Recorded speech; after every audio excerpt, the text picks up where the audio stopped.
Bwana Yesu asifiwe, watu wa Mungu. Ni masaa mengine ningependa kuchukua fursa hii ili kuweza kuwakaribisha kwa ajili ya ibada yetu. Naamini ya kwamba ibada hii itakuwa ni ibada ya baraka, ibada ya rehema, na naamini ya kwamba tuko tarehe 20 na kitu, Januari inaisha. Neema ya Mungu imezidi, Januari imeenda mbio sana.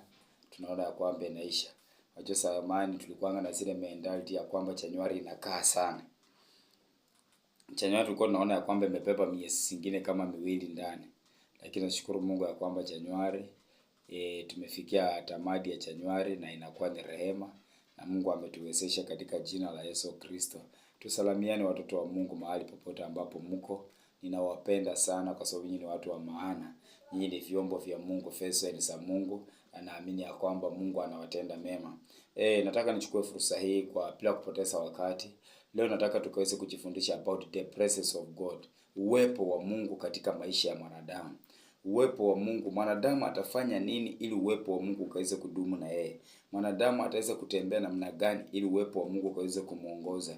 Unakuta ya kwamba kile kitu ambacho tunahitaji uwepo wa Mwenyezi Mungu, na huu uwepo wa Mwenyezi Mungu unapoenda pamoja nazi, uwepo huu unatusongesha karibu na Mungu, na uwepo huu unasababisha so that Mungu akaweze kutenda mambo makuu, mambo ya ajabu katika jina la Yesu Kristo.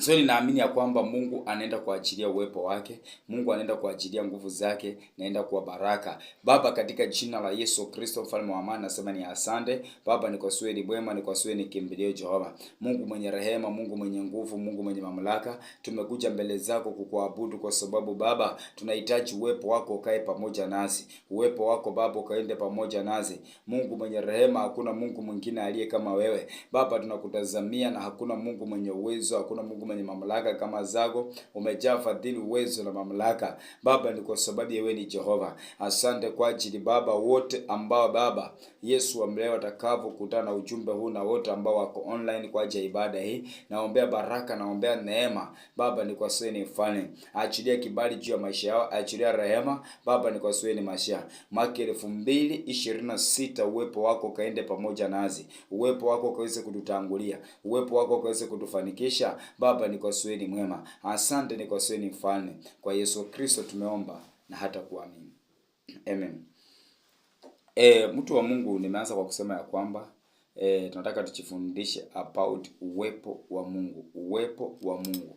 Ili so that uwepo wa Mungu unapokuwa pamoja nazi, tutafanya nini ili uwepo huu wa Mungu ukaweze kukaa pamoja nazi? Watumishi wa Mungu, tunahitaji ya kwamba uwepo wa Mungu ukaweze kuenenda nazi, ili so that tukaweze kuinuliwa, tukaweze kusimamia familia mbalimbali, tukaweze kusimamia ukweli na katika neno la Mungu. Tunahitaji uwepo wa Mungu, so that katika uwepo wa Mungu utasababisha sisi kuweza kusimama zaidi ya Mungu na kuweza kumtazamia Yesu Kristo. Ningependa tuanze nami katika kitabu cha Samueli wa pili 7:22.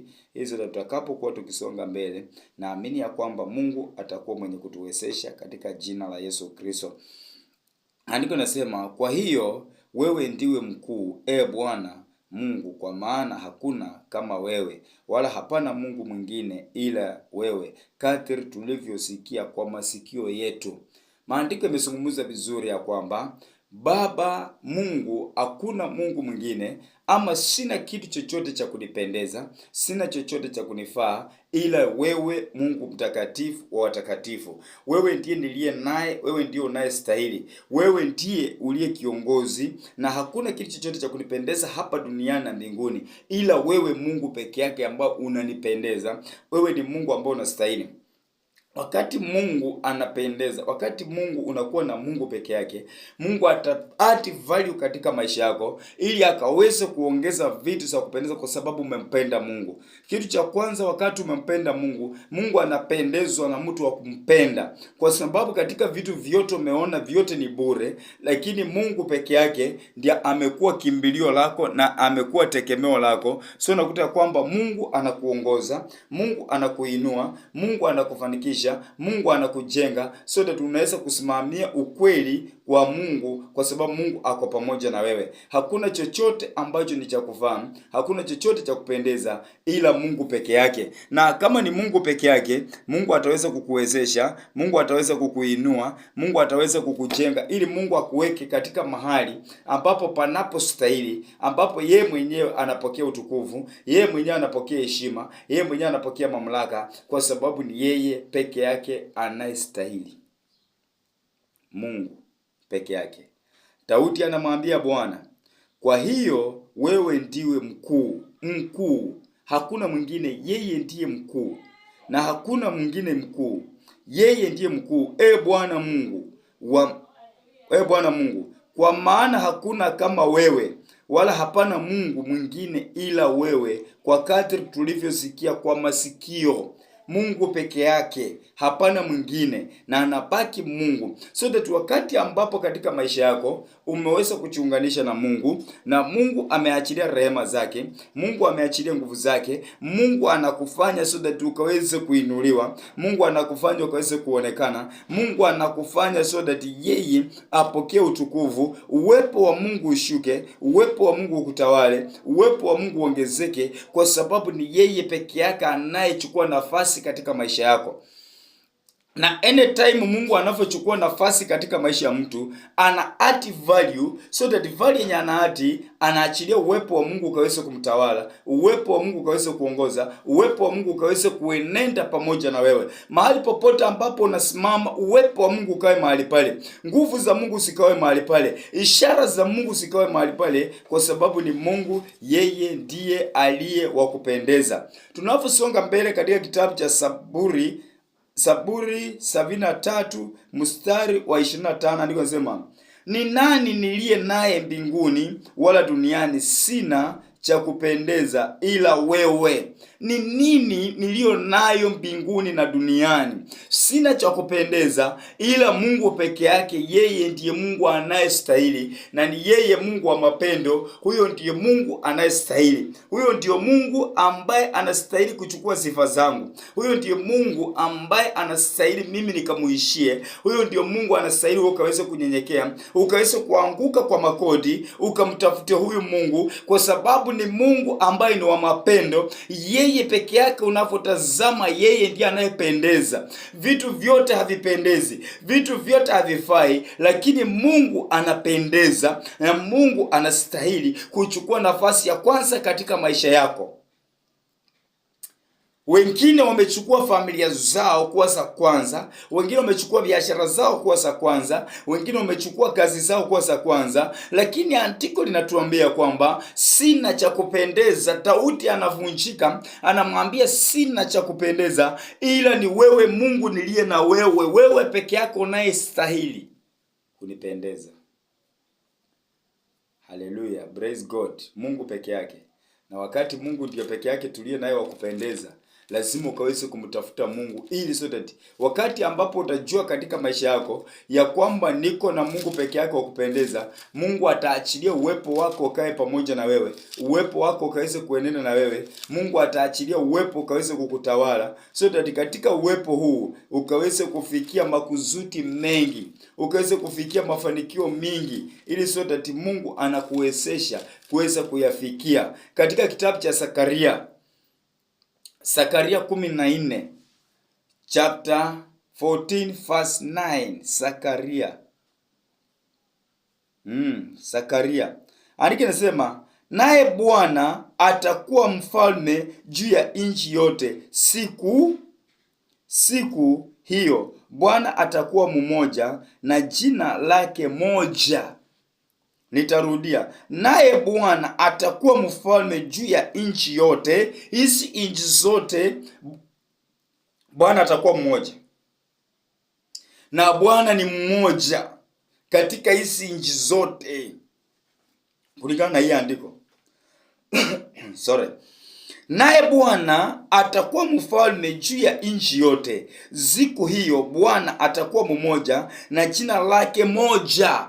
naye Bwana atakuwa mfalme katika nchi yote, na jina lake na Bwana ndiye mfalme. Tunahitaji sisi wote kuanguka mbele za Jehova. Tunahitaji tukaweze kumsujudia, tunahitaji tukaweze kumwabudu, kwa sababu Bwana ni mmoja na anastahili utukufu. Tunahitaji kutembea katika uwepo wa Mungu, katika presence of the Lord, so that lazima utambue kwamba katika hiyo siku ama wakati huu Mungu ni mmoja na jina lake ni kuu na ni moja, na yeye ndiye Mungu mwenye utukufu na heshima na mamlaka anayestahili. Ni Jehova Mungu wetu ambaye anataka kutujinua, na lazima tukatambue. Ninapenda hili andiko linavyosema, naye Bwana atakuwa mfalme juu ya nchi yote. Siku hiyo Bwana atakuwa mmoja na jina lake moja. Hakuna jina lingine ambalo tumepewa jina Yesu Kristo, akatawale vitu vyote, akatawale enzi, akatawale mamlaka, akatawale utukufu. Na ndi huyo Mungu ambaye ninazungumzia. Yale yote ambayo unayapitia, unahitaji kumtafuta Bwana. Uwepo wa Mungu ukae pamoja na wewe, uwepo wa Mungu ukaweze kukubeba, uwepo wa Mungu ukakuinue, uwepo wa Mungu ukakukalishe juu ya adui zako, uwepo wa Mungu ukakalishe juu ya falme, kwa sababu jina la Mungu ni moja. Na ndio that is why tunanyenyekea chini ili akaweze kuinuliwa. Lazima tushuke chini na Mungu akaweze kuinuliwa, kwa sababu jina lake ni moja. Mtazamaji, mahali ambapo unanitazama, Mungu ni mmoja. Waachana wanadamu wanaweza panga njama, wanaweza fanya vituko, lakini nataka nikwambie Mungu ni mmoja, na ni Mungu mwenye uwezo, na ni Mungu mwenye mamlaka, ni Mungu mwenye nguvu. Jina lake ni kuu. Yeye ni mfalme wa mataifa yote, na viumbe vyote vinasujudu kwa ajili yake, vinainama vikiinuka kwa ajili yake, kwa sababu Mungu ni mmoja na yeye ndiye peke yake aliye na miliki zote. Haleluya. Unaweza okopa kila kitu, unaweza okopa, lakini hakuna kitu kingine ambacho kinaweza simama kwa ajili ya Yesu Kristo. Yesu anabaki yeye na anabaki yeye na anabaki yeye katika utukufu wake, kwa sababu umepepa jina la Mungu, umepepa utawala wa Mungu, umepepa uwezo wa Mungu, umepepa nguvu za Mungu. Na naomba uwepo wa Mungu ukaweze kukaa pamoja na wewe mahali popote ambapo uko. Uwepo wa Mungu uende na wewe, nguvu za Mungu zikaende na wewe, ili sote tukaweze kuinuliwa, mtoto wa Mungu. Mwaka huu hautabaki, hauta remain the same. Lazima kuna vitu vitabadilika na kuna change sitakuja kwa maisha yako, na si wewe peke yake. Utabadilisha maisha ya watu wengi na vizazi vingi, kwa sababu Mungu amekusudia ni wewe. The book of Leviticus ama Mambo ya Walawi 5:14 andika nasema, kisha Bwana akanena na Musa na akamwambia.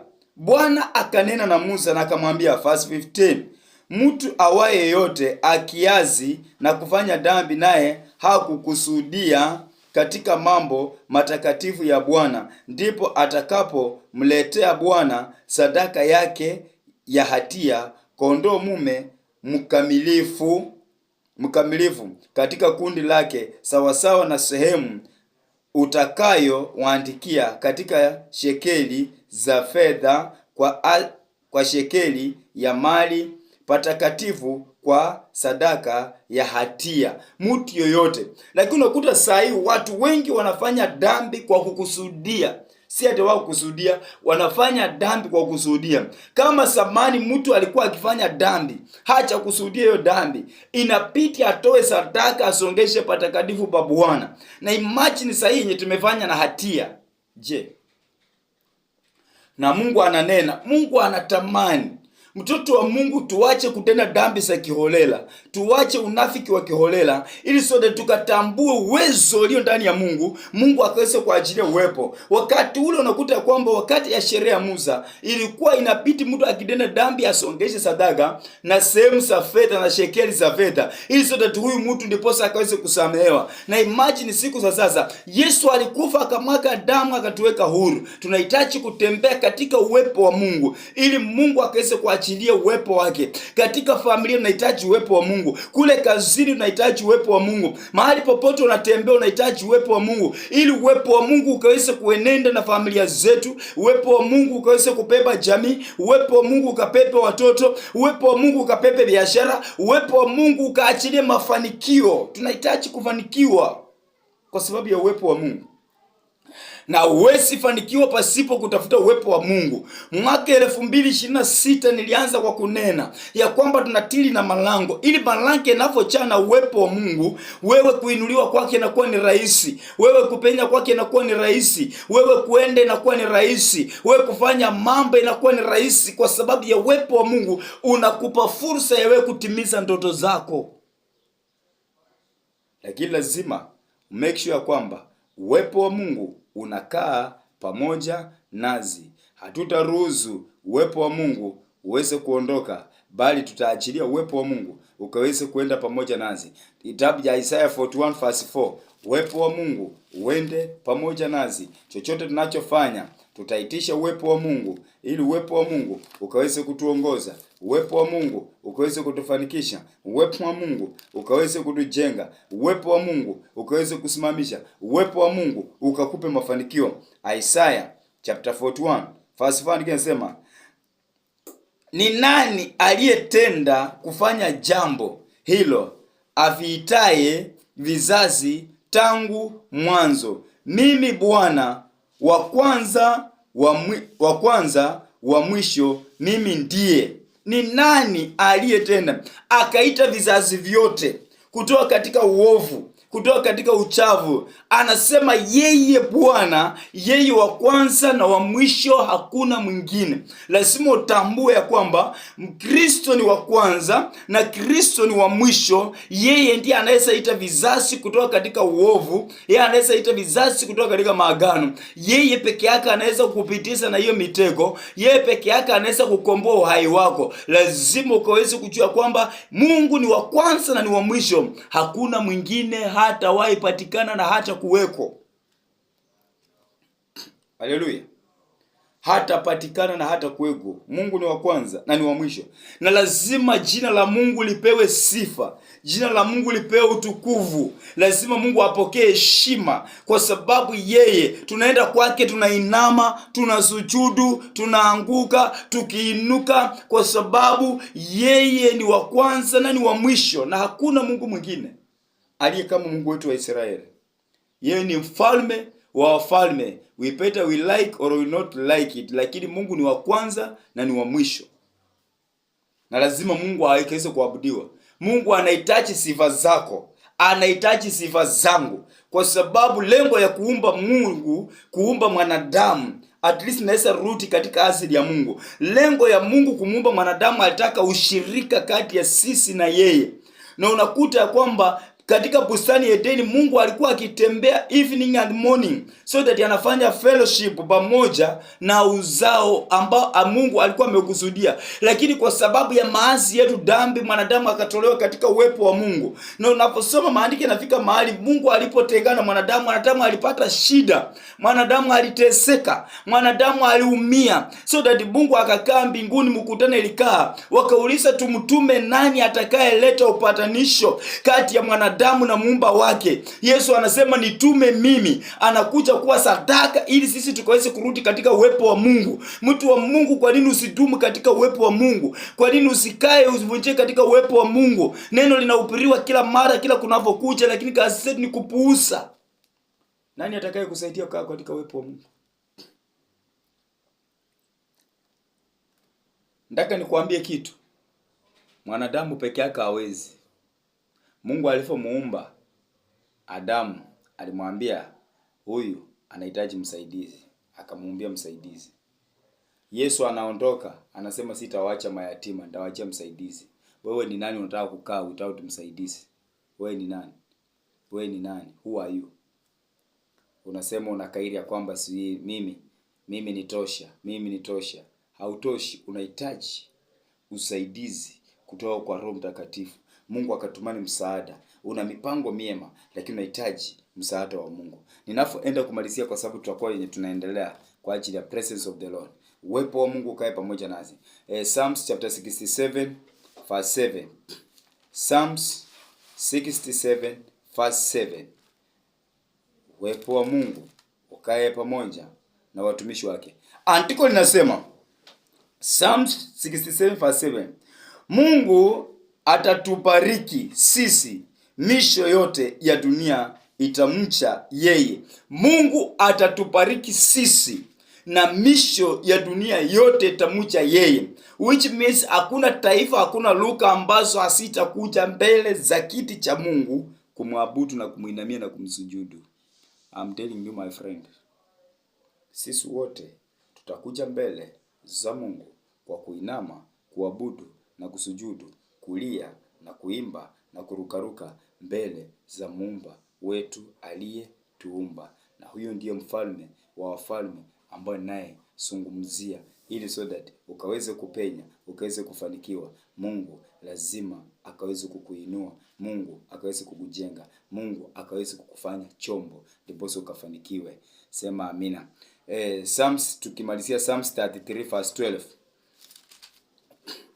Psalms 33 verse 12, andiko linasema, heri taifa ambalo Bwana ni Mungu wao, watu waliochakua kuwa urithi wake, watu aliowachakua kuwa urithi wake. Heri taifa ambalo watu walichakua Mungu kuwa ni kiongozi wao, Mungu kuwa ni Mungu wao. Nitarudia, heri taifa ambalo Bwana ni Mungu wao. Heri taifa ambalo Bwana ni Mungu wao. Heri taifa, heri wewe na mimi ambao tuko katika ibada, ambao tumechakua Mungu kuwa ni Mungu wetu. Sisi ni taifa teule. Tunapozungumzia taifa, tunazungumzia kuhusu wewe na mimi. Taifa leo hii, taifa bila watu ni desert. Hiyo haiwezi kaitwa taifa, lakini taifa inaitwa taifa kwa sababu ya watu. Na anasema heri taifa ambao watu walichakua Mungu kuwa Mungu wao. Wewe na mimi tumechakua Mungu ndiye kimbilio letu. Mungu ndiyo ngao yetu. Mungu ndiye msaada wetu. Mungu ndiye nguvu zetu. Haleluya. Heri taifa ambalo ni Mungu wao, watu waliochakua kuwa urithi wake. Mungu ndiye urithi wetu. Ninatangaza kwa jina la Yesu, Mungu akurithishe baraka, Mungu akurithishe mema, Mungu akufanikishe, kwa sababu yeye ndiye Mungu wetu na yeye anastahili kuinuliwa, anastahili kupokea utukufu, anastahili heshima. Nimechakua leo Mungu kwa urithi wangu, na wewe pia fanya uamuzi. Nani utakayemkimbilia? Nani utakayemtazamia? Nani utakayekaa na yeye? Nani atakaye kuwa kimbilio lako wakati ambapo umefika mwisho? Nani atakaye kusaidia? Nani atakaye enenda ili sote tukuenenda mbele yako wakati ambapo unahitaji? Mungu wa Israeli, Mungu ambaye tunamwabudu usiku na mchana, Mungu ambaye tunamlilia usiku na mchana. Leo hii watu wanaweza kukutazama wakakuona haufai, wanaweza kukutazama wakaona hauna kitu. Nataka nikwambie, you are important person. Huenda katika hii maisha mwili wa nje, mtu wa Mungu unapitia katika changamoto. Leo hii nataka nitie mtu moyo. Tunapokuwa katika hii andiko, nataka nisungumuze na wewe ambao unanitazama kwa masaa haya. Kuna mahali ambapo umefika, watu wamekudharau. Umefika, watu wanakuangalia, wanaona huyu hafai, huyu hana maana. Nataka nikwambie, waachana na maneno yao. Wewe unafaa katika ile situation ulio ndani. Mungu bado anakujua na Mungu anakutambua. Katika andiko, katika kitabu cha Ayubu 19:25, andiko nasema hivi: lakini mimi najua ya kuwa mteteaji wangu yu hai, na ya kuwa hatimaye atasimama juu ya nchi. Ninajua mteteaji wangu yu hai na atasimama juu ya nchi, ili sote akaweze kunipigania, ili sote akaweze kuniinua, ili sote akaweze kunisaidia, ili sote akaweze kunijenga, ili sote akaweze kunisimamisha. Mteteaji wangu yuko hai. Mtumishi wa Mungu, mteteaji wako yuko hai. Katika ile maumivu, katika ile mateso, hauko peke yako, mteteaji wako yuko hai. Mungu ako pamoja na wewe katika hiyo situation, so that wewe, uwepo wa Mungu ukae na wewe. Shida isikuondoe kwa uwepo wa Mungu. Hiyo shida hauko peke yako, uko na Mungu. Katika kile unapitia uko na Mungu. Katika ile maumivu uko na Mungu. Umefungiwa nyumba pato uko na Mungu. Umekosa chakula uko na Mungu. Umekosa nini uko na Mungu. Mteteaji wako atasimama na atakutetea kwa jina la Yesu. Nami natangaza kama mtumishi wa Mungu, mteteaji wangu ambaye ni Jehova akasimama akutetee kwa jina la Yesu, akakuondoa katika hiyo situation ambayo unapitia.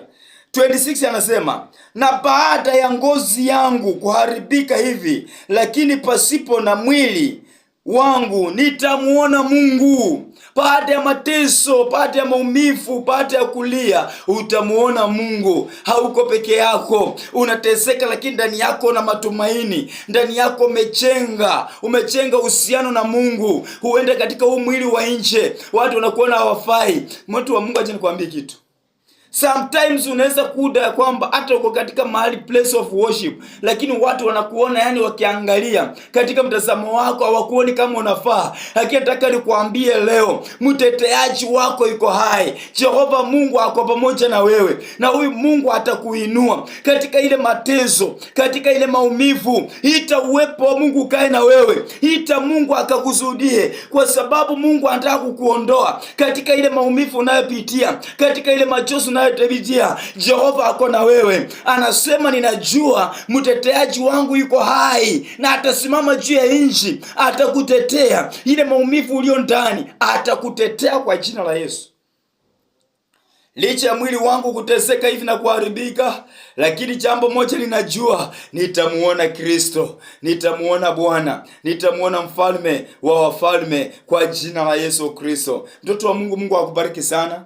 Nimekuwa na kipindi kizuri kwa ajili ya lunch hour, na naamini ya kwamba Mungu anakuandalia mahali sahihi. Mungu anakuandalia mahali bora zaidi. Mtumishi wangu from Machakos, God bless you. Ninakuona watu wanaibasha, God bless you. Watu wa Mombasa naona Mungu awabariki sana. Mungu awatende mema. Natangaza baraka juu ya maisha yenu.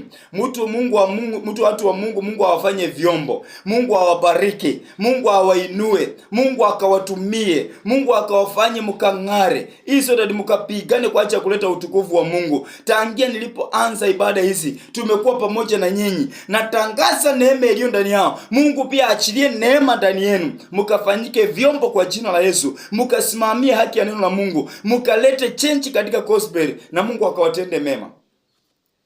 Amin. Tunaenda kuomba.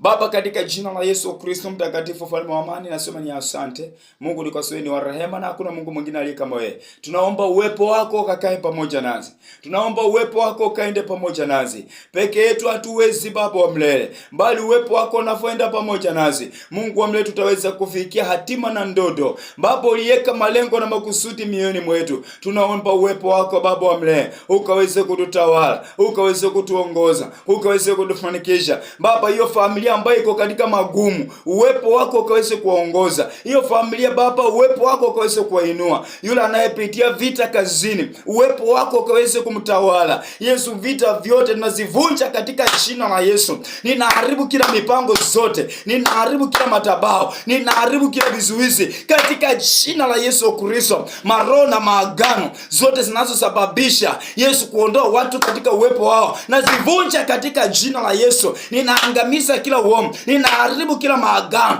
marosa, mababu, watu waliokufa kwa mizimu, watu waliokufa kwa mila, watu waliokufa Baba katika umaskini, watu waliokufa kwa ufukara, watu waliokataa jina lako, naharibu katika jina la Yesu. Kila miteko zote ninasiangusha katika jina la Yesu. Inua watu wako Jehova, chenga madhabahu ndani yao, chenga madhabahu katika huduma zao, chenga madhabahu kwa familia zao. Yesu akusimamie Baba, ni kwa saini wa damana. Uwepo wako ukashuke Bwana, uwepo wako ukatujae, uwepo wako ukatuongoze, uwepo wako ukatutawale, uwepo ukatawale wanandoa, uwepo ukatawale watoto shuleni, uwepo utawale watu kazini, uwepo utawale watu kwa biashara, uwepo utawale watu wanaosafiri katika jina la Yesu Kristo. Baba, ninawabariki, natangaza mema, natangaza kibali juu ya maisha yao. Kuanzia leo wainuliwe na wabarikiwe. Baba, ni kwa sababu ni mwema. Asante, ni kwa sababu Mungu wetu. Kwa jina la Baba na la Mwana na Roho Mtakatifu tumeomba na kushukuru, na sisi wote tuseme amen. Shalom, shalom, shalom. Mungu amani awabariki sana. Mungu awatende mema, kwa sababu Mungu wetu ni mwaminifu na yeye ni Jehova. Ninaomba Mungu ya kwamba mwaka huu hauta remain the same. Uwepo wa Mungu utaongezeka katika maisha yako. Uwepo wa Mungu utakubeba. Simamia haki ya Mungu, simamia neno la Mungu, na Mungu atakutenda mema. Nimekuwa wake Evangelist Chris wa kanisa la Hope and Restoration Prayer Center Likoni, na Mungu atawatenda mema, na Mungu atawainua. Watumishi wa Mungu. God bless you, God bless you, God bless you. Shalom, shalom.